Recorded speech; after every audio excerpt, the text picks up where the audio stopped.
Hello students, क्या हाल है आप लोगों के। तो चलिए आज एक नया चैप्टर शुरू करते हैं और उस चैप्टर का नाम है origin of transactions. Origin of transactions का मतलब कि भाई हमने अगर कोई प्रोडक्ट खरीदा है या हमने कोई एसेट अगर परचेज करी है तो उसका हमारे पास क्या प्रूफ है, वो कहाँ से परचेज करी है, कितने की परचेज करी है, क्या उसका कलर है, क्या उसके अंदर पावर सिस्टम है, क्या उसकी स्पेसिफिकेशंस हैं, वो सारी बातें हमें पता होनी चाहिए और हमारे पास प्रूफ होना चाहिए कि वो हमारी है, इसलिए हमारे पास उसका बिल होना चाहिए। अगर हमने उसे कैश में खरीदा है तो हमारे पास उसका कैश मेमो होना चाहिए, हमने उसे उधार खरीदा है तो हमारे पास उसका इनवॉइस होना चाहिए। ऐसे ही बहुत अलग अलग ट्रांजेक्शन्स। अब है क्या कि इस टॉपिक में दो पार्ट्स हैं। पहले मैं आपको सोर्स डॉक्यूमेंट्स के बारे में बताऊंगा और फिर मैं अगले पार्ट में आपको वाउचर्स के बारे में बताऊंगा। तो चलिए शुरू करते हैं इस वीडियो को। चैप्टर का नाम है ओरिजिन ऑफ ट्रांजैक्शंस और सोर्स डॉक्यूमेंट्स को हम समझेंगे। तो व्हाट आर सोर्स डॉक्यूमेंट्स, कहां से आई वो चीज, उसकी source. The document which provide evidence, the document which provide you the evidence of the business transaction. अगर वो काम हुआ है, अगर आपने गुड्स खरीदे हैं तो उस बिजनेस ट्रांजैक्शन का एविडेंस आपको कहां से मिलेगा, वो जो आपने गुड्स खरीदे उसका बिल देगा। इसके नेचर के बारे में कि वो ट्रांजैक्शन का नेचर क्या था।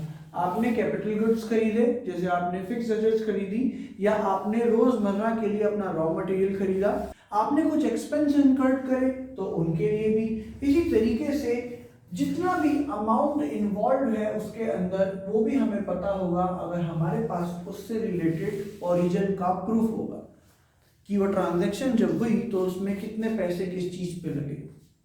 देखिए मैं आपको एक सिंपल एग्जांपल अगर दूं तो अगर फॉर एग्जांपल आप अपने घर में जो आपकी कार है उसकी सर्विस कराने जाते हैं, आपने सर्विस करा ली, उसके बाद आपको एक बिल मिलता है। उस बिल में लिखा होता है कि 3,323 रुपये खर्च हुए। आपको उसकी पूरी बाइफर्केशन उस सोर्स डॉक्यूमेंट में मिलेगी जिसमें लिखा होगा कितने रुपए का आपका उसके अंदर इंजन ऑयल चेंज हुआ है, कितने रुपए की उसके अंदर सर्विसेज हुई हैं, उसके अंदर जितने भी क्लीनिंग का क्या चार्ज है, क्या पार्ट खराब था जिसे चेंज किया गया है और नया पार्ट लगाया गया है। तो ये सारी बातें आपको डिटेल्ड में बताई जाएंगी एक सोर्स डॉक्यूमेंट में। तो source document is the proof that something has happened, कोई ट्रांजैक्शन हुई है, उससे एक इवेंट जनरेट हुआ है और उस इवेंट का हमारे पास प्रूफ है, एक बिल है। ओके, अब वो प्रूफ सिर्फ बिल नहीं, बहुत सारी अलग अलग चीजें हैं, मैं सारी आपको पढ़ाऊंगा। पहले देखिए फीचर्स।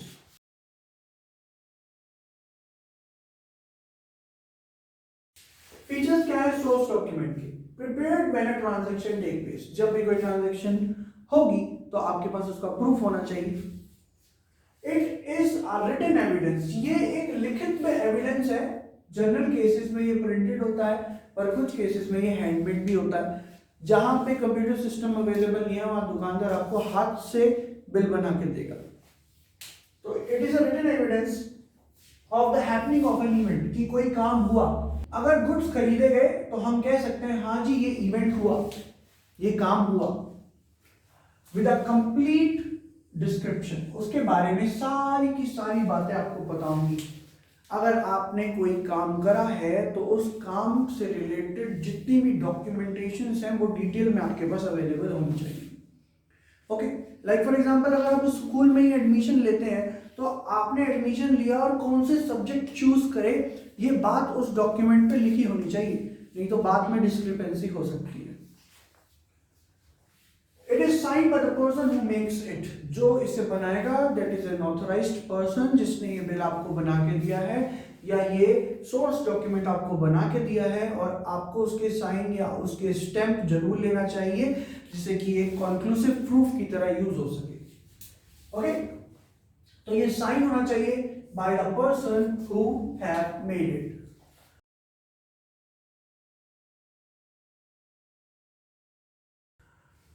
टाइप, बहुत सारी टाइप्स है सोर्स डॉक्यूमेंट्स की, बहुत सारी टाइप है पर आपके सिलेबस के लिए ये बहुत है। These are sufficient according to your syllabus. पहली टाइप कैश मेमो। देखिए कभी भी अगर आप गुड्स को कैश में परचेज करें तो सामने वाली पार्टी जिससे आपने परचेज करा वो आपको कैश मेमो देगी। चलिए आप ऐसा करिए, अभी जाके चेक करिए, लेटेस्ट कोई मोबाइल आपके घर में किसी ने खरीदा होगा और कैश खरीदा होगा तो उस स्लिप के सबसे ऊपर लिखा होगा cash memo. Okay, so what is cash memo? Cash memo for recording cash sales and cash purchases. किसी के लिए वो सेल है और किसी के लिए वो परचेज है। देखिए, अगर हम किसी से गुड्स खरीदते हैं तो वो हमें कैश मेमो देगा, और अगर हम किसी को गुड्स बेचते हैं तो हम उसे कैश मेमो देंगे, पर शर्त है कि ट्रांजैक्शन कैश बेसिस पे होनी चाहिए, पेमेंट हाथों हाथ होनी चाहिए, इमीडिएटली कैश की पेमेंट होनी चाहिए। Okay, now next is invoice और बिल। इनवॉइस या बिल क्यों बनता है? For transactions of credit sale and credit purchase. अगर हम किसी को उधार में गुड्स बेचते हैं या किसी से उधार में गुड्स खरीदते हैं तो दोनों ही केसेस में अगर हम किसी को उधार गुड्स बेचते हैं तो हम उसे इनवॉइस देंगे। अगर हम किसी से गुड्स खरीदते हैं उधार में क्रेडिट पे तो हम उससे इनवॉइस लेंगे, that will be our source document. इससे ज्यादा आपको फिलहाल के लिए इस पे कुछ नहीं समझना कि इनवॉइस क्या होता है। दैट्स इट, बस इतना ही आपको बना के लिख के आना है। ये सारे आइटम्स एक एक मार्क्स में आपके होम एग्जाम में बहुत ही इंपॉर्टेंट हैं जो आपके स्कूल के अंदर होते हैं। अगली बात पे आते हैं, रिसिप्ट्स। रिसिप्ट्स का क्या मतलब है? देखिए, आप जाके स्कूल में फी डिपॉजिट कराते हैं, बच्चे खुद ही कराते हैं आजकल। आपने फी डिपॉजिट कराई, आपको एक वो कंप्यूटर की स्लिप निकाल के देते हैं, उसमें लिखा होता है कि आपने आज की तारीख में इतने बजे इतने महीने के इतने पैसे जमा कराए हैं। That is a receipt and that is a proof that you have deposited the fee. Okay, so receipt का मतलब prepared for showing the proof of giving cash to the party। अगर आपने किसी पार्टी को, किसी बंदे को, किसी को भी अगर पैसे दिए हैं तो बदले में वो आपको रिसिप्ट देगा जो एक प्रूफ होगा कि आपने पैसे दिए हैं। ओके, देखिए ये जरूरी भी है क्योंकि कल को ये बात आ जाती है कि आपने पैसे नहीं दिए, कहीं पे कोई पार्टी कहती है कि आपने पैसे नहीं दिए तो आप कहेंगे नहीं, हमारे पास प्रूफ है, हमारे पास इस बात की रिसिप्ट है। तो रिसिप्ट भी क्या हो गया? हमारा एक source document. Okay, now the next one is पे इन स्लिप। देखिए, आप में से बहुत सारे बच्चे हैं जो अब तक बैंक नहीं गए होंगे, तो जैसे ही आप बैंक जाएंगे कभी पैसा जमा करने या कोई चेक को बैंक में डिपॉजिट कराने तो आप पे इन स्लिप का यूज करेंगे। आपको बैंक से ये पे इन स्लिप मिल जाएगी। ये पे इन स्लिप ऐसी होगी और इसके अंदर परफोरेटेड लाइंस होंगी या छोटे छोटे छेद होंगे इसके अंदर, और आप इसको टीयर अपार्ट कर सकते हैं। ये दो हिस्से टीयर हो जाएंगे। यहाँ पे क्या होता है, ये स्लिप जो आपको बैंक के अंदर डिपॉजिट करानी होती है भर के, और ये कस्टमर खुद ले जाता है, ये हमारी होती है, ये कस्टमर की होती है और ये बैंक की होती है। ये हमारा प्रूफ है, ये हमारा प्रूफ है, तो ये हमारे लिए क्या हो गया? Source document. और ये बैंक के लिए प्रूफ है, तो ये हमें जरूर लेके आना होता है। इसके ऊपर हमें स्टैंप भी लगवानी होती है और साइन भी कराने होते हैं बैंक के अधिकारियों के। ये एक प्रूफ है, पे इन स्लिप एक प्रूफ है कि आपने बैंक में या तो पैसा जमा करा है या चेक जमा करा है। इसके अंदर सारी डिटेल्स लिखी जाती हैं। अब डिटेल्स क्या होती है कि आपने कितने नोट जमा करे, उसमें कितने नोट कितने रुपए के थे, 2000 के कितने नोट थे, 500 के कितने नोट थे, ऐसे करके पूरा का पूरा उसके अंदर सब कुछ इसमें लिखा जाता है। आपके साइन होते हैं, आपका नंबर लिखा जाता है। आपके पास प्रूफ है कि आप बैंक गए थे और आपने वहां पे जाके पैसे जमा कराए। कभी कभी ऐसा होता था पहले कि आपने बैंक में पैसा जमा करा दिया पर आपके बैंक बैलेंस में अभी वो पैसा बढ़ा नहीं, तो जब आप बैंक जाते थे तो बैंक वाले कहते थे कि आपके पास प्रूफ है कि आपने पैसा जमा करा था, तो आप पे इन स्लिप का ये छोटा वाला एरिया जो हम लेके चले गए थे ये प्रूफ के तौर पे दिखा सकते हैं। ओके, तो पे इन स्लिप्स क्या है? Prepared for providing an evidence, ये एक एविडेंस है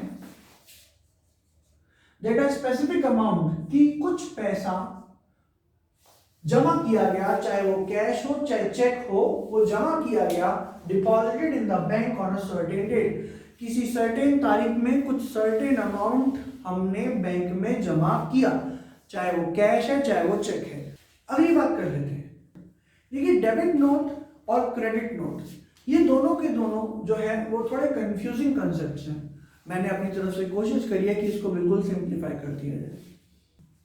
याद रखिए, डेबिट नोट बनाया जाता है सेलर के लिए। ये डेबिट नोट सेलर के लिए बनाया जाता है, तो जाहिर सी बात है कौन बनाता होगा? बायर। कौन बनाता होगा? बायर। तो debit note is made for seller and is prepared by the buyer. Buyer क्यों बनाता है debit note? It is prepared by the buyer against the supplier. वो सप्लायर के लिए, अगर हम लोग बायर हैं, अगर हमारा बिजनेस किसी से कुछ सामान बाय करता है, तो हम लोग अगर डेबिट नोट बना रहे हैं तो हम अपने सप्लायर के लिए बना रहे हैं जिससे हमने गुड्स खरीदे हैं। In case of purchase return, मतलब इफ इन केस हमारे बिजनेस ने कुछ परचेज किया है पर वो परचेज जो है वो हमें रिटर्न करने का मन है, तो हम सामने वाली पार्टी को, अपने सप्लायर को डेबिट नोट बना के देंगे कि भाई हम आपको गुड्स जो हमने परचेज करे थे एज अ बायर हम वापस कर रहे हैं। तो debit note is made for seller. Prepare कौन करता है फिर इसे? बायर। बायर, हम यहाँ पे बायर हैं, तो प्रिपेयर्ड अगेंस्ट द सप्लायर, तो हम कह सकते हैं it is prepared by the buyer against the supplier जिन्होंने हमें गुड्स सप्लाई करे हैं। In case of purchase return या ओवर पेमेंट के केस में, या ओवर पेमेंट हुई हो तो उस केस में डेबिट नोट बनाया जाता है कि जी हमने आपको ज्यादा पेमेंट कर रखी है, अगली बार जब हम आपसे सामान खरीदने आएंगे तो हम आपको ये डेबिट नोट दिखा देंगे, जितनी पेमेंट हमने आपको पहले कर रखी है उतनी हम नहीं करेंगे, या जितने रुपए का गुड्स हमने आपको वापस कर रखा है, परचेज रिटर्न कर रखा है, उतने पैसे हम अब दोबारा अगली खरीद पे नहीं देंगे। तो ये है आपके लिए डेबिट नोट। थोड़ा टिपिकल है पर इसे दिमाग लगा के समझें। अगला है क्रेडिट नोट। याद रखिए, अगर मेरे लिए कोई चीज डेबिट नोट है तो सामने वाली पार्टी के लिए वो क्रेडिट नोट है। आपको ये समझने में आसानी होगी। तो credit note is made for purchaser. Credit note purchaser के लिए बनता है, ठीक है। तो credit note prepared against the debtors. Debtors वो हैं हमें जिनसे पैसे लेने हैं, ठीक है। तो prepared against the debtors in case of cell return, तो उस केस में क्या बनता है? क्रेडिट नोट बनता है। या अगर उसको पेमेंट थोड़ी कम हुई है तो उस केस में। तो डेबिट नोट और क्रेडिट नोट एक ही सिक्के के दो पहलू हैं। अगली बात कर लेते हैं चेक। देखिए, चेक बहुत सारे तरीके के होते हैं, पर आपके कोर्स में बहुत लिमिटेड सिलेबस है रिलेटेड टू चेक, तो चेक के बारे में समझेंगे। देखिए, चेक एक नेगोशिएबल इंस्ट्रूमेंट है जो एक बैंक से दूसरे बैंक में पैसे ट्रांसफर करने के लिए आपको मदद करता है। देखिए, अगर आपको अपने बिजनेस में किसी को 3 लाख रुपए दे के आने हैं तो वो 3 लाख रुपए कैरी करना बड़ा मुश्किल है। जब चेक इंट्रोड्यूस हुए थे तो हमारे पास ये मॉडर्न मीन्स नहीं थे कि हम लोग नेफ्ट कर लें, इंटरनेट बैंकिंग कर लें, आरटीजीएस कर दें, गूगल पे के थ्रू ट्रांसफर कर दें। ऐसी कोई चीज हमारे पास अवेलेबल नहीं थी। तो हमारे पास एक नोट अवेलेबल था, एक छोटा सा फॉर्म अवेलेबल था जिसे हम कहते थे चेक। चेक एक मीडियम बनता था कि जिसने पैसे देने हैं वो चेक बनाता था और एक पेपर फॉर्म में आराम से अपनी जेब में रख के उस पार्टी के पास चला जाता था जिसको हमने पैसे देने हैं। वो उस चेक को दे देता था पार्टी को जिसे पेमेंट करनी है। वो पार्टी जाके अपने बैंक में उस चेक को डिपॉजिट कर देती थी। तो ऐसे चेक के थ्रू एक पार्टी के अकाउंट से पैसा निकल जाता था और दूसरी पार्टी के अकाउंट में पैसा आ जाता था। चेक अभी पुराने नहीं हुए हैं, इनका बहुत ज्यादा यूज अब भी होता है और होता भी रहेगा। चेक एक सिक्योर तरीका है बैंक से बैंक पैसा ट्रांसफर करने का। Cheque is in printed form used instead of money. पैसों की जगह आप इसका यूज कर सकते हैं, use instead of money to make payments from bank account. आप अपने बैंक अकाउंट से पेमेंट कर सकते हैं चेक के थ्रू। ओके, अब चेक नेगोशिएबल इंस्ट्रूमेंट है that can be transfer from one party to another party. देखिए, चेक बहुत सारे तरीके के हैं, मैं आपको सिर्फ 3 इंपॉर्टेंट चेक्स के बारे में बताता हूं जो सबसे ज्यादा यूज होते हैं। एक है crossed cheque.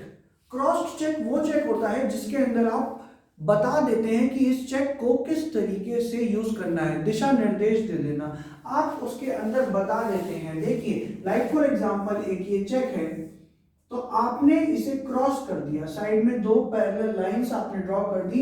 In parallel lines को ड्रॉ करके आप ये बता रहे हैं, आप उसके अंदर लिख दीजिए account pay only to pay to that company only, company का नाम लिख दीजिए, अकाउंट पे लिख दीजिए। आप इंस्ट्रक्शंस दे दीजिए कि कैसे आपको उस चेक को यूज करना है। That is a crossed cheque. अगला है बियरर चेक। बियरर का मतलब है जिस चेक के ऊपर किसी भी पार्टी का नाम नहीं लिखा, वो चेक जिसके भी पास होगा वो बैंक के काउंटर पे जाके देगा और उसे पैसे मिल जाएंगे। बियरर का मतलब जहां किसी का नाम ना लिखा। थोड़ा रिस्की है बियरर चेक को यूज करना। ओके, अगला है सेल्फ का चेक। कभी कभार आपको एक हाई अमाउंट निकालना होता है बैंक से और बैंक वाले कहते हैं कि सिंपल स्लिप्स से आप इतना पैसा नहीं निकाल सकते, तो आप जब खुद पैसे निकालने जाएं तो अपनी चेकबुक ले जाएं, वहां पे चेक के अंदर लिखें पे टू की जगह सेल्फ। सेल्फ का मतलब कि मैं ही पैसे निकालने आया हूं और ये पैसे बैंक के काउंटर पे से मुझे ही दे दिए जाएं, तो वो सेल्फ का चेक होता है। इसी तरीके से बहुत सारे चेक होते हैं, pre dated cheque, post dated cheque, mutilated cheques और पता नहीं कितने तरीके के चेक, पर आपके सिलेबस में इतना ही है। Okay, so this is all about source document. Thank you class for joining.